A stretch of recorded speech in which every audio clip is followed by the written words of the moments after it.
प्यारे बच्चों, आज इंटरमीडिएट परीक्षा इतिहास विषय का था। आप लोगों ने कितना सही किया इस वीडियो के माध्यम से मिला सकते हैं। चैनल पर पहली बार है तो जरूर सब्सक्राइब कर ले, क्योंकि महत्वपूर्ण प्रश्नों की जानकारी आपको इस चैनल के माध्यम से मिलती रहेगी। तो चलिए हम लोग आज कुछ नया सीखते हैं। सबसे पहले पहला क्वेश्चन है आपका, हड़प्पा सभ्यता का प्रसिद्ध बंदरगाह लोथल किस राज्य में है? तो लोथल जो है वो बहुत बार ये क्वेश्चन को हम बताए हैं, ये गुजरात में है। दूसरा क्वेश्चन है आपका, पाटलिपुत्र की स्थापना किसने की थी? तो पाटलिपुत्र की स्थापना जो है अजातशत्रु ने की थी, लेकिन यहाँ है नहीं ऑप्शन में, इसलिए हम लोग उज्जैन को लगा देंगे। दूसरा का सी हो जाएगा। तीसरा क्वेश्चन है आपका, पानीपत का प्रथम युद्ध कब हुआ था? तो ये हुआ था 1526 ईस्वी में। चौथा नंबर है, धम्म नीति का प्रतिपादन किसने किया था? तो धम्म नीति जो है अशोक ने लागू किया था। तो चौथा का बी हो जाएगा, अशोक। पांचवा नंबर है आपका, भक्ति आंदोलन के निर्गुण शाखा के प्रमुख संत कौन थे? तो इसके निर्गुण थे आपके कबीर दास, ये निर्गुण संत थे। छठा नंबर है आपका, हेनसांग किसके दरबार में भारत आया था? तो हेनसांग जो है वो हर्षवर्धन के दरबार में आया था। तो यहाँ छठा का डी हो जाएगा।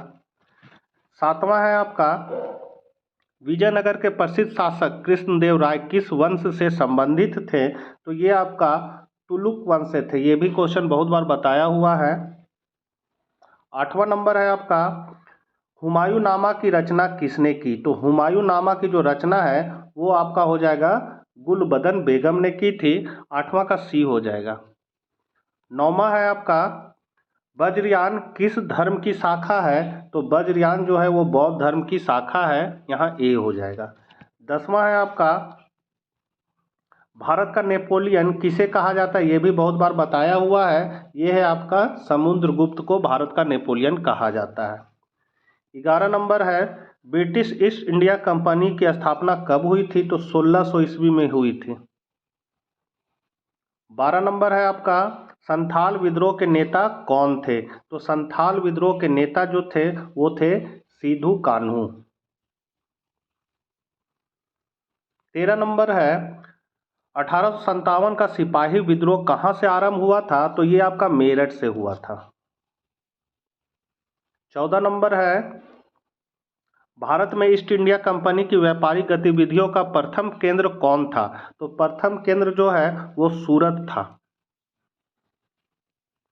15 नंबर है आपका, 1857 के विद्रोह के कारणों में से एक चर्बी युक्त कारतूस का प्रयोग किस राइफल में किया जाता था?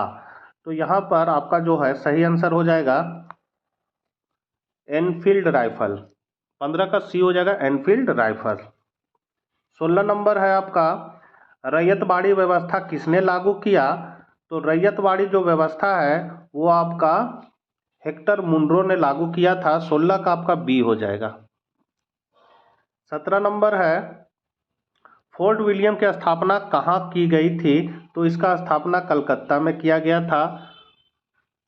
18 है आपका, मेघदूत के रचनाकार कौन है? यह संस्कृत का क्वेश्चन है। कालिदास मेघदूत के रचनाकार हैं। 19 नंबर है आपका, यूनेस्को ने हम्पी को विश्व विरासत स्थल कब घोषित किया? तो ये किया था आपका 1986 ईस्वी में। 19 का बी हो जाएगा।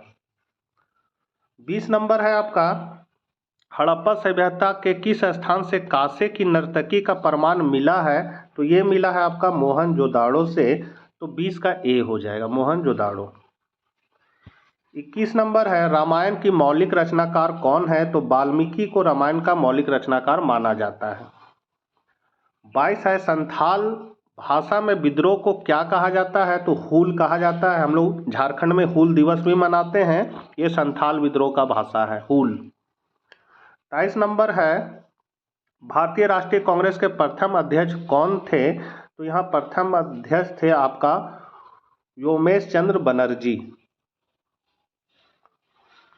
24 नंबर है आपका, हड़प्पा सभ्यता के से संबंधित R37 क्या है? तो यहाँ R37 क्या है? तो एक कब्र है, एक कब्रगाह है। आपका बी ऑप्शन हो जाएगा, यह एक कब्रगाह है। 25 नंबर है, इब्न बतूता कहाँ से भारत आया था? ये क्वेश्चन भी बहुत बार बता चुके हैं, मोरक्को से आया था, तो 25 का डी हो जाएगा मोरक्को। 26 है आपका, साबरमती का संध किसे कहा जाता है? तो इस पे गाना भी है, साबरमती के संग तूने कर दिया कमाल, तो ये गांधी जी को कहा जाता है, महात्मा गांधी इसका सही आंसर हो जाएगा। 27 नंबर है, स्वराज पार्टी के संस्थापक कौन थे? तो स्वराज पार्टी के संस्थापक जो थे वो मोतीलाल नेहरू और चित्तरंजन दास दोनों थे, इसलिए डी हो जाएगा, बी और सी दोनों।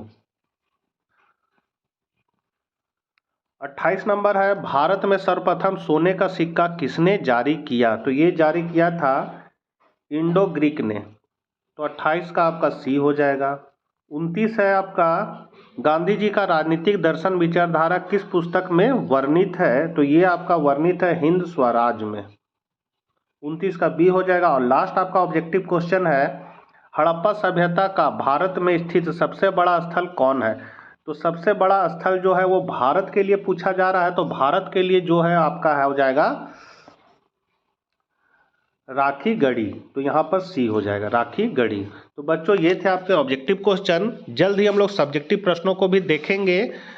एग्जाम के बाद सब्जेक्टिव क्वेश्चन का मैं वीडियो बनाऊंगा, उसको भी आप लोग देख सकते हैं। मिलते हैं नेक्स्ट वीडियो साथ।